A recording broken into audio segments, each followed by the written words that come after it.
Trump has made it very clear, and not a secret at all, that he isn't a fan of vaccines, saying, "You take this little beautiful baby and you pump. I mean, it looks just like it's meant for a horse, not for a child. And we've had so many instances, people that work for me just the other day, 2 years old, 2.5 years old, a beautiful child, went to have the vaccine and came back and a week later got a tremendous fever, got very, very sick, now is autistic." Something about his timeline doesn't really seem right, but I guess time flies when you're too busy counting $100 bills. Trump has also made it very clear that he isn't a fan of Mexicans. Trump has openly said that he thinks Mexicans are, quote, criminals and rapists. In an interview, Donald Trump said he had gotten the information from a Fusion article. That article actually had said that 80% of women and girls from Central America are raped by human smugglers, gang members, other migrants, or government authorities while immigrating to the U.S. Trump apparently needs to talk to Mr. Morris about how to use sources rhetorically and correctly. In a press conference, Donald Trump had security forcibly remove Jorge Ramos, a Hispanic press reporter, on his way out. He told Ramos to go back to Univision. Interesting enough, a study found that 95% of Latinos think that Donald Trump should go back to the barber.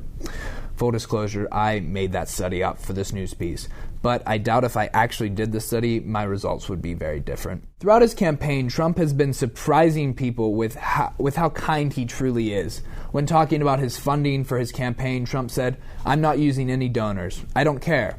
I'm really rich."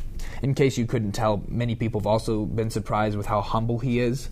Trump has also been showing that he's not one to judge others in negative ways.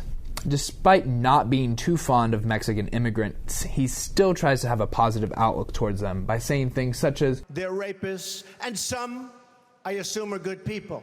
Way to suck up your feelings and be the better man, Dottie boy. When called out on his somewhat orange spray tan, Trump replied, saying, "It's not so bad." I mean, I guess orange is the new black after all.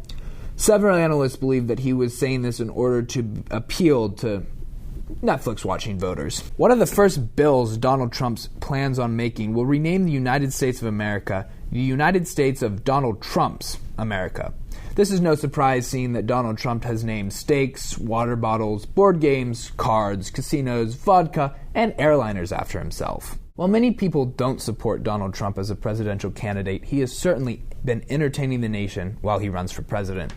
He may not be the nation's most qualified candidate, but that orange-skinned, toupee sporting man is certainly the most entertaining one. We salute you, Donald Trump, and all your creative campaigning. With NATV, I'm Jared Ziegler, covering Donald Trump and the Republican debates.